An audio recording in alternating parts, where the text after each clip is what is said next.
I am Meenu और आज इस वीडियो में मैं आप लोगों से बात करने वाली हूँ टॉप 10 मिस्टेक्स के बारे में जो कैंडिडेट स्टूडेंट्स करते ही करते हैं अपने प्रिपरेशन पीरियड में, चाहे वो फ्रेशर हो, चाहे वो रिपीटर्स हो, चाहे वो 2 ईयर से 3 ईयर से 4 ईयर से प्रिपरेशन कर रहे हो, लेकिन ये मिस्टेक्स जाने अनजाने में हो ही जाती हैं। तो इस वीडियो में मैं इन टॉप 10 मिस्टेक्स के बारे में बात करूंगी। आप अगर इस वीडियो को लास्ट तक देख रहे हैं और अगर कोई भी मिस्टेक आप कर रहे हैं तो उसे as early as possible improve कर लीजिए, क्योंकि ये मिस्टेक्स आपके सपनों को आपसे दूर कर सकती है। आपके जो गवर्नमेंट जॉब का जो एक ड्रीम लिए हुए हैं वो कहीं ना कहीं वो डिस्टेंस क्रिएट कर देती है अगर ये मिस्टेक्स आप कर रहे हो। तो आओ चलो फटाफट से इस वीडियो को स्टार्ट करते हैं। मैं बहुत ही ज्यादा क्रंची इस वीडियो को रखने की कोशिश करूंगी, बिल्कुल भी टाइम वेस्टिंग कोई भी बात नहीं होने वाली है, सिर्फ मुद्दों की बात होने वाली है जो एक्चुअली में आप अपनी लाइफ में भी फील कर रहे होंगे। तो चलो, अगर आपने अभी तक मेरा टेलीग्राम चैनल नहीं ज्वाइन किया है तो आप ज्वाइन कर सकते हैं, मीनू मैम PW। और यहाँ पर मैंने एक नया इनिशिएटिव लिया है कि मैं आपको मंडे टू फ्राइडे लाइव मिलूंगी 10 AM पर, और यहाँ पर लाइव वीडियो सेशन में आपके सारे जितने भी डाउट्स हैं उसको मैं क्लियर करती हूँ। आप भी ज्वाइन कर सकते हैं अगर आपको कोई भी डाउट है, और आप की प्रिपरेशन में मैं हमेशा आपके साथ हूं और PW की पूरी टीम भी आपके साथ है। अभी स्टार्ट करते हैं। सो फर्स्ट थिंग फर्स्ट, पहली mistake, being ignorant of the competition level. If you are preparing for RRB JEE, you are preparing for any competitive examination, if you are ignorant about the competition level, then obviously you're not going to prepare for such high level. For example, RRB JEE में अगर last 2019 में जो exam हुआ था उसको अगर आप देखें, लगभग 24 लाख स्टूडेंट्स ने अप्लाई किया था, जिसमें कि सिर्फ 13,000 सीट्स थी। अगर आप इसके परसेंटेज में कैलकुलेट करोगे तो सिर्फ और सिर्फ 0.5% स्टूडेंट्स सेलेक्ट हुए थे एक्चुअली में जिन्हें जॉब मिली थी। तो आपको पैन इंडिया 0.5% कैंडिडेट्स में आना है तो उसके लिए कुछ तो अलग करना होगा, राइट? उसके लिए आपको कुछ अलग स्ट्रैटेजी, कुछ बहुत ही ज्यादा अमेजिंग टाइप की अपनी प्लानिंग और परफेक्शन करनी होगी जिससे कि आप ही सिलेक्ट हो, क्योंकि ये जो मदर नेचर है वो सबको इक्वल रिजल्ट देती है। जो बोगे वही काटोगे। तो आपको कुछ तो ऐसा अपने प्रिपरेशन पीरियड में करना ही होगा जो आपको इस भीड़ से कंप्लीटली अलग रखती है। तो कॉम्पिटिशन लेवल को सबसे पहले समझना is very important. If you are preparing for RRB JEE exam, आप सबसे पहले प्रीवियस ईयर को देखिए, प्रीवियस ईयर के ट्रेंड्स क्या थे। अगर ये सब आप नहीं देख रहे हो तो आपको कॉम्पिटिशन का अंदाजा ही नहीं है, और कॉम्पिटिशन का अंदाजा नहीं है तो आप वैसे भी रेस में नहीं हो। तो सबसे पहले कॉम्पिटिशन का अंदाजा ले लीजिए। Number 2, wasting time and diverting in unnecessary content. आज के इस ऑनलाइन जगत में आप देखो, यूट्यूब में हर कोई पढ़ा रहा है। एक ही सब्जेक्ट को आप 4-4, 5-5 फैकल्टी से पढ़ रहे हो, 2-2, 4-4 इंस्टीट्यूट से पढ़ रहे हो। आपको ऐसा नहीं करना है। अगर आप प्रिपरेशन कर रहे हैं, सबसे पहला टारगेट आपका ये होना चाहिए कि आपको एक परफेक्ट इंस्टीट्यूट, एक परफेक्ट फैकल्टी या एक ग्रुप ऑफ फैकल्टीज को चूज करना है जिनके ऊपर आप रिलाई कर सकते हो और फोकस्ड वे में पढ़ाई करनी है। अगर आप डाइवर्टेड हो, अननेसेसरली अपना यूट्यूब में टाइम बर्बाद कर रहे हो या कहीं पर भी कुछ भी लेक्चर्स देखने में परेशान हो रहे हो, तो ये काफी ज्यादा आपके लिए खतरनाक हो सकता है, क्योंकि सिलेबस काफी बड़ा होता है और आपको एक कन्फाइंड टाइम में ही सब कुछ कवर करना है। तो अगर आप पहले से ही अपना टाइम वेस्ट करने में लगे हुए हैं, डाइवर्टेड दिमाग से अगर आप तैयारी कर रहे हैं, तो ये आपके लिए एक रेड फ्लैग हो सकता है। कृपया करके ऐसा ना करें। सबसे पहले एक इंस्टीट्यूट को ढूंढ ले। मैं ये नहीं कह रही आप PW ज्वाइन करें, दो आप PW ज्वाइन कर सकते हैं, हमें भी ज्वाइन कर सकते हैं, लेकिन आप कहीं पर भी हैं वहीं पर फोकस्ड रह करके पढ़े अनटिल अनलेस आपको किसी और की जरूरत ना पड़े, right? Next, number 3, all focus on theory. जब आप तैयारी कर रहे हो, आप ये बात मान के चलो, आपका जो फोकस है वो 30-70 रेशियो में होना चाहिए। 30% फोकस थ्योरी में होना चाहिए, 70% फोकस आपका न्यूमेरिकल में होना चाहिए। लेट मी टेल यू, ऐसे कितने सारे कैंडिडेट्स हैं जो थ्योरी ही चाटते रहते हैं। पता चला 2-2, 3-3 दिन 10 पढ़े जा रहे हैं, पन्ने पलट रहे हैं, क्वेश्चंस नहीं सॉल्व कर रहे हैं। तो कहने का मतलब है, अगर आप सिर्फ और सिर्फ आप मैक्सिमम फोकस सिर्फ थ्योरी पे कर रहे हो तो डियर आपको ये कोई भी पॉजिटिव रिजल्ट नहीं देने वाला है, क्योंकि इन दी एंड आपको ईयर के एंड में क्वेश्चंस ही सॉल्व करने हैं। आप जाओगे एग्जामिनेशन सेंटर में 2 आवर्स के लिए, थ्योरी आपसे कोई पूछने नहीं वाला, आपसे हर क्वेश्चन ही सॉल्व करने हैं। तो if you are not becoming a perfect question solver, then it is a red flag. ऐसा ना करें, अपने आप को बैलेंस करने की कोशिश करें। Number 4, doing PhD। ऐसे कितने कैंडिडेट्स हैं वो किसी एक टॉपिक या किसी एक सब्जेक्ट में बिल्कुल फंस जाते हैं, वो उनका फेवरेट सब्जेक्ट बन जाता है। अब उसी में जिएंगे, उसी मरेंगे, उसी को ही डीप डाउन जाके पढ़े जा रहे हैं। बट डियर ऑल, आप ये बात ध्यान रखिए, competitive examination is not about a topic, not about a subject, it is combination of complete BTech और डिप्लोमा में जो आप सारे सब्जेक्ट्स पढ़ रहे हो उसका कॉम्बिनेशन है। आपको बहुत बैलेंस करना होगा। You are not doing PhD ही करना है तो एडमिशन ले लीजिए और जाइए 5 साल PhD करिए। 5 साल की अगर आप पंचवर्षीय योजना यहाँ बना रहे हैं तो ऐसे नहीं चलेगा। कॉम्पिटिटिव एग्जामिनेशन में अगर आपको विद इन अ ईयर और 2 ईयर अगर क्वालिफाई करना है, you have to be very targeted study. आपको टारगेटेड स्टडी करनी पड़ेगी, हर सब्जेक्ट को इक्वल फोकस देना पड़ेगा। अननेसेसरली अपने दिमाग को अननेसेसरी जो इंपॉर्टेंट नहीं है उसी में घुसाए जा रहे हैं, ऐसा आपको नहीं करना है। किसी एक पर्टिकुलर टॉपिक में फंसना नहीं है कि भैया ये तो मेरा फेवरेट सब्जेक्ट है। भैया फेवरेट सब्जेक्ट से सिलेक्शन नहीं होता है, आपको ये समझना पड़ेगा। आपको एक बैलेंस्ड, हर एक टॉपिक जो हाईली वेटेज है उसको ज्यादा करना है, जो लो वेटेज है उसको थोड़ा कम कर सकते हो। इस हिसाब से आपको बाइफर्केशन करना है। आप जो भी ब्रांच के हैं, आप अपने स्पेसिफिक ब्रांच सब्जेक्ट देखिए, वहां पे देखिए कि भाई कौन सा टॉपिक ज्यादा आता है, कौन सा कम आता है। उसके हिसाब से अगर ज्यादा आता है वो आपका फेवरेट नहीं है तो क्या पढ़ोगे नहीं, ऐसा नहीं करना है। आपको ये एक बैलेंस अप्रोच अपनानी है। बैलेंस अप्रोच कहने से मतलब है हाईली वेटेज को हाईली इंपॉर्टेंस, लो वेटेज को भी इंपॉर्टेंस देनी है, पर हाँ थोड़ा सा आप ये बाइफर्केशन कर सकते हैं, right? Number 5, solving question in air. ऐसे कितने कैंडिडेट्स को मैं डेली बेसिस पे देखती हूँ, वो क्वेश्चन सॉल्व करते हैं और दिमाग में ही सोच लेते हैं अच्छा ठीक है इसका ये क्वेश्चन होगा, पीछे पलटते हैं आंसर देखते हैं हाँ मैंने सही किया, हाँ ठीक है सीख गया, फिर दूसरा क्वेश्चन देखते हैं, फिर हवा में ही सॉल्व कर लेते हैं हाँ भैया हो गया, और फिर आंसर देख लिया, और फिर उसके न्यूमेरिकल क्वेश्चन होते हैं ना, पूरा न्यूमेरिकल क्वेश्चन का आंसर भी नहीं लिखाया, न्यूमेरिकल क्वेश्चन देखा कि अरे यार अच्छा ये तो मुझसे हो जाएगा, तो मतलब आप हवा में क्वेश्चन सॉल्व कर रहे हैं।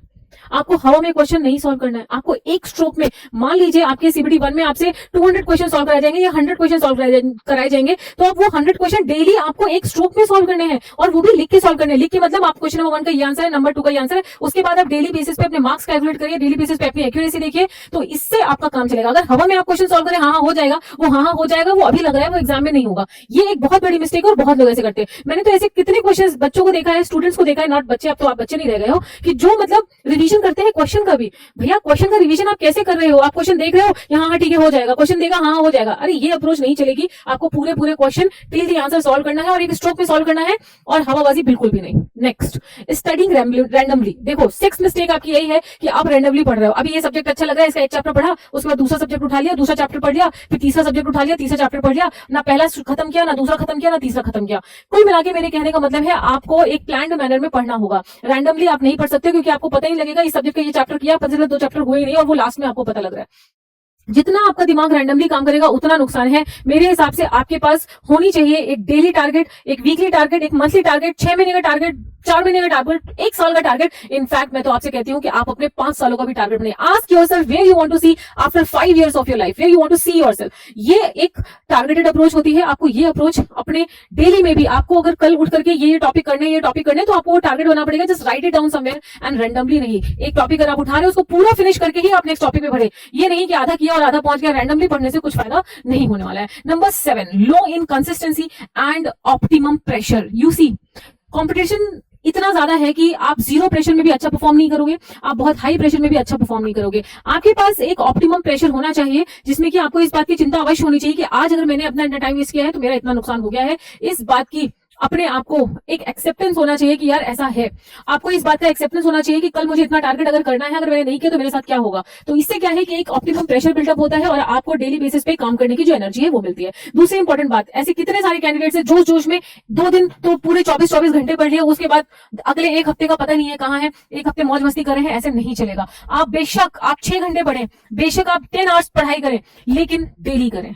ऐसे नहीं होगा कि आज जोश आया है तो आज तो सब कुछ दुनिया उखाड़ देंगे, लेकिन वो 1 हफ्ते के बाद आपका पता ही नहीं आप कहाँ है। तो consistency is very very important. अगर आपका कम मन कर रहा है, आप 5 वर्ड पढ़ना चाहते हो, पर आप डेली पढ़ो, that will give you result. ऐसे नहीं कि आप एक दिन आप 24 घंटे पढ़ लिए और अगले हफ्ते आपका पता नहीं है कि आप कहाँ है। ये सब आपके लिए नुकसानदायक है। Number 8, right, less sleeping hour. कितने कैंडिडेट्स हैं जो ये सोचते हैं कम सोऊंगा, ज्यादा पढ़ूंगा, रिजल्ट मिलेगा। नहीं डियर, मेरे हिसाब से आपको 8 से 9 घंटे की स्लीपिंग चाहिए। एंड आई वुड सजेस्ट कि आप 2 साइकिल में स्लीपिंग ले। रात में आप 7 to 8 आवर्स सोएं और दिन में भी आप एक पावर नैप लें 1 आवर या 2 आवर का। दिन में खाना खाने के बाद आप जरूर सोएं। इससे क्या होगा कि आपका मॉर्निंग का टाइम यूटिलाइज होगा, सोने के बाद फिर से आप फ्रेशन अप हो जाओगे और इवनिंग का टाइम भी यूटिलाइज होगा। तो अपनी जो स्लीप साइकिल है वो 2 बार में कंप्लीट करें आप, एक नाइट वाली और एक आफ्टरनून वाली। और सोने पे कंजूसी ना करें, है ना। ऐसा बिल्कुल भी नहीं है 4 घंटे, वो किसी ने कहा था कि प्रधानमंत्री नरेंद्र मोदी जो है वो 4 घंटे सोते हैं, बाकी समय काम करते हैं। तो भाई वो प्रधानमंत्री हैं, आप मत ऐसा करिए। हर इंसान की अपनी बॉडी की रिक्वायरमेंट होती है। आपकी बॉडी अगर 4 घंटे अलाउ करी तो ठीक है। मैक्सिमम लोगों की बॉडी 4 आवर स्लीप अलाउ नहीं करती है। कृपया करके इसे 7 to 8 to 9 आवर्स ले ही लें, क्योंकि जब तक आपका माइंड बिल्कुल क्लियर काम नहीं कर रहा है, फ्रेश नहीं है, आप अपने आप से आउटपुट नहीं ले पाओगे। देखो, अब बल का युद्ध नहीं है, अब दिमाग का युद्ध है, जिसके लिए आपको स्लीपिंग बहुत जरूरी है, उस पर आपको ध्यान देना है। Number 9, that is lack of personal motivation. कितने सारे कैंडिडेट्स हैं जो डेली यूट्यूब में सर्च करते हैं how to get motivated for competitive examination. Dear, वो सामने वाले का मोटिवेशन है, आपका मोटिवेशन नहीं है। आपने अगर वो सर्च कर भी लिया तो वो मोटिवेशन 2 दिन चलेगा, 3 दिन चलेगा, आप भूल जाओगे।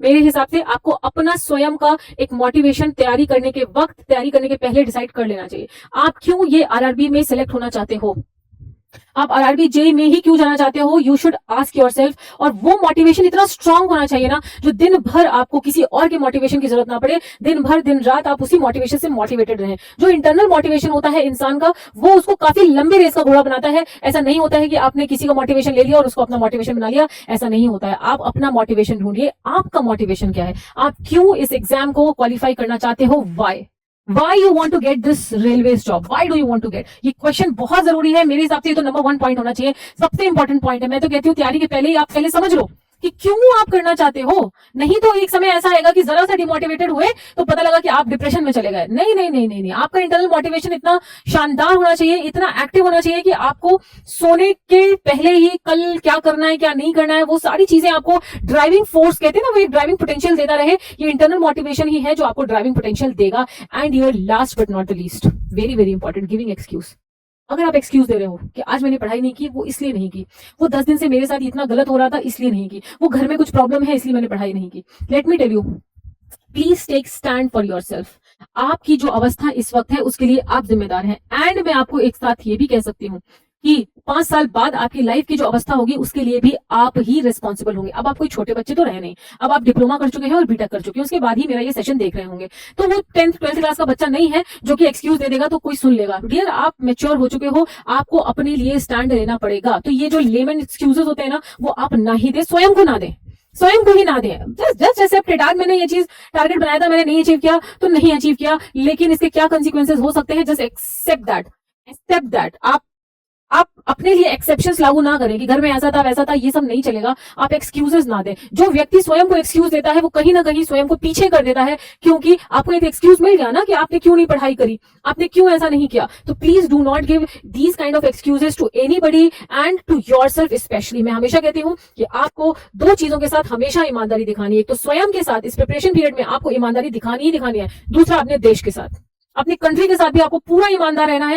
एंड पहली इंपॉर्टेंट चीज, आपके खुद के साथ आपको बहुत ज्यादा ईमानदार रहना है। आपको सच्चाई का सामना करना है, एक्सक्यूजेस देने से काम नहीं चलेगा। तो अगर ये सारे 10 चीजें, अगर आप कहीं पर भी ये पॉइंट्स कहीं पे भी आपकी प्रिपरेशन पीरियड में आ रहे हैं, कृपया करके इसको इंप्रूव करने की कोशिश करें। अदरवाइज आपको बहुत ज्यादा खामियाजा भुगतना पड़ सकता है। और ये चीजें देखो, जो भी व्यक्ति सिलेक्ट होता है आप उससे पूछो, उसकी लाइफ में चीजें नहीं होंगी, वो एक्सक्यूज नहीं देता होगा, वो बहुत डिसिप्लिन होगा, वो टाइमली मैनर पे चीजें करता होगा, वो टारगेटेड होगा, वो फोकस्ड होगा, अपने काम से मतलब रखता होगा।